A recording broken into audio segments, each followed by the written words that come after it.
Alright guys, I'm back with another chapter in Deuteronomy. We're in Deuteronomy chapter 16 where the header reads, Passover and the Festival of Unleavened Bread. And we'll get right into it. In honor of the Lord, we'll try that again. My voice didn't want to follow through with me there. In honor of the Lord your God, celebrate the Passover each year in the early spring, in the month of Abib. For that was the month in which the Lord your God brought you out of Egypt by night. Your Passover sacrifice may be from either the flock or the herd, and it must be sacrificed to the Lord your God at the designated place of worship, the place he chooses for his name to be honored. Eat it with bread made without yeast. For 7 days the bread you eat must be made without yeast, as when you escaped from Egypt in such a hurry. Eat this bread, the bread of suffering, so that as long as you live, you will remember the day you departed from Egypt. Let no yeast be found in any house throughout your land for those 7 days. And when you sacrifice the Passover lamb on the evening of the first day, do not let any of the meat remain until the next morning.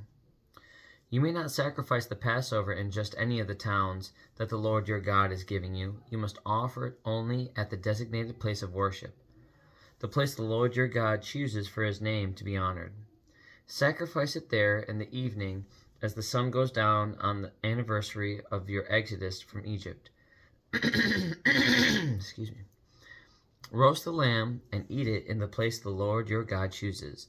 Then you may go back to your tents the next morning. For the next 6 days you may not eat any bread made with yeast. On the 7th day proclaim another holy day in honor of the Lord your God, and no work may be done on that day. Count off 7 weeks from when you first begin to cut the grain at the time of harvest. Then celebrate the festival of harvest, to honor the Lord your God. Bring him a voluntary offering in proportion to the blessings you have received from him. This is a time to celebrate before the Lord your God at the designated place of worship he will choose for his name to be honored. Whoa. I think I missed I'm going to go back to verse 10 and go back through. I think my brain gave up on me halfway through the sentence. So Deuteronomy verse 10. Deuteronomy 15 verse 10. 16 verse 10. I'm going to make it through this, guys. Deuteronomy 16 verse 10. Then celebrate the festival of harvest to honor the Lord your God. Bring him a voluntary offering in proportion to the blessings you have received from him. This is a time to celebrate before the Lord your God at the designated place of worship he will choose for his name to be honored. Celebrate with your sons and daughters, your male and female servants, the Levites from your towns, and the foreigners, orphans, and widows who live among you. Remember that you were once slaves in Egypt, so be careful to obey all these decrees. You must observe the festival of shelters for 7 days at the end of the harvest season, after the grain has been threshed and grapes have been pressed. This festival will be a happy time of celebrating with your sons and daughters, your male and female servants, and the Levites, foreigners, orphans, and widows from your towns. For that 7 days you must celebrate this festival to honor the Lord your God at the place he chooses. For it is he who blesses you with bountiful harvests and gives you success in all your work. This festival will be a time of great joy for all. Each year, every man in Israel must celebrate these 3 festivals: the festival of unleavened bread, the festival of harvest, and the festival of shelters. On each of these occasions, all men must appear before the Lord your God at the place he chooses. But they must not appear before the Lord without a gift for him. All must give as they are able, according to the blessings given to them by the Lord your God. Appoint judges and officials for yourselves from each of your tribes in all the towns the Lord your God is giving you. They must judge the people fairly. You must never twist justice or show partiality. Never accept a bribe, for bribes blind the eyes of the wise and corrupt the decisions of the godly. Let true justice prevail, so you may live and occupy the land the Lord your God is giving you.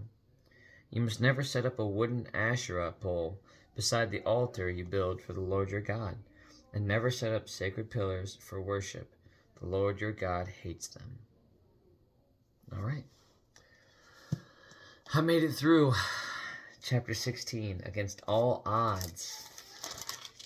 And so I just like this continuation again. If you've been with me this whole time, going back through reading Exodus, Leviticus, and all those fantastic passages, you'll recognize that this is simply a continuation of an expectation that God set for them to basically honor Him in the restoration of the Israelite people to their freedom.